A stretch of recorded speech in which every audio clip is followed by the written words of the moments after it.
राज ठाकरेंची हातमिळवणी करण्यासंदर्भात उद्धव ठाकरेंनी जाहीर भाषणात काही अटी ठेवल्या। मात्र ती अट आहे की राजकीय कट, अशी शंका भाजप नेते आणि सांस्कृतिक मंत्री आशिष शेलारांनी उपस्थित केली। ती अट आहे का तो कट आहे हे आता त्या दोघांनी ठरवायचं, दुसऱ्याने त्याला प्रतिसाद द्यायचा। आणि त्यामुळे याच्यावर आम्ही काय बोलणार? एकाने साथ घातली, दुसऱ्याने अट घातली, पण ती अट आहे की कट आहे त्या दोघांनी ठरवा। नाही बघा, वैयक्तिक वगैरे आतापर्यंतचे शब्द आता पुरे करा।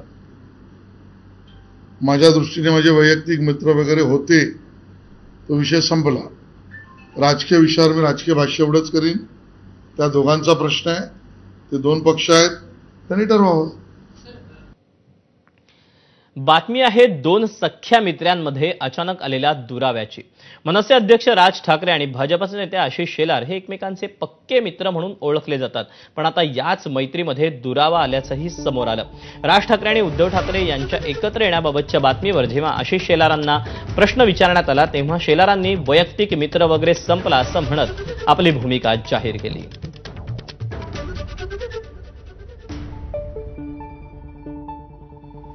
उद्धव ठाकरे यांच्यासोबत जर राज ठाकरे जाणार असतील तर एक जुना सहकारी म्हणून आणि तुमचे वैयक्तिक मित्र म्हणून तुम्हाला काय वाटतं? नाही बघा, वैयक्तिक वगैरे आतापर्यंतचे शब्द आता पुरे करा। माझ्या दृष्टीने माझे वैयक्तिक मित्र वगैरे होते, तो विषय संपला। राजकीय विषयावर मी राजकीय भाष्य एवढंच करीन। त्या दोघांचा प्रश्न आहे, ते दोन पक्ष आहेत, त्यांनी ठरवावं।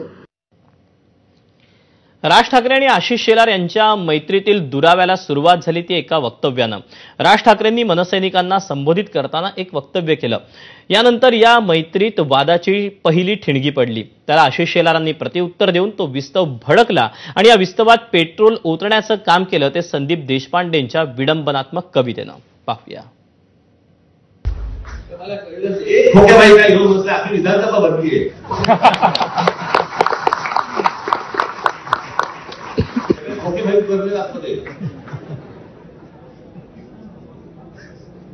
मूळ विषय राज्यात बाजूला, बाकीच्या सगळ्या गोष्टी तुम्हाला भरकटवून टाकले जात आहे। मला वाटतं की एखादं वाक्य आपलं अस्तित्व जाणून देण्यासाठी अशा पद्धतीने करणं आणि मग आपल्याकडे ध्यान आकर्षित करून घेणं, हे आता महाराष्ट्रातल्या जनतेला पुरतं कळून चुकलेलं आहे।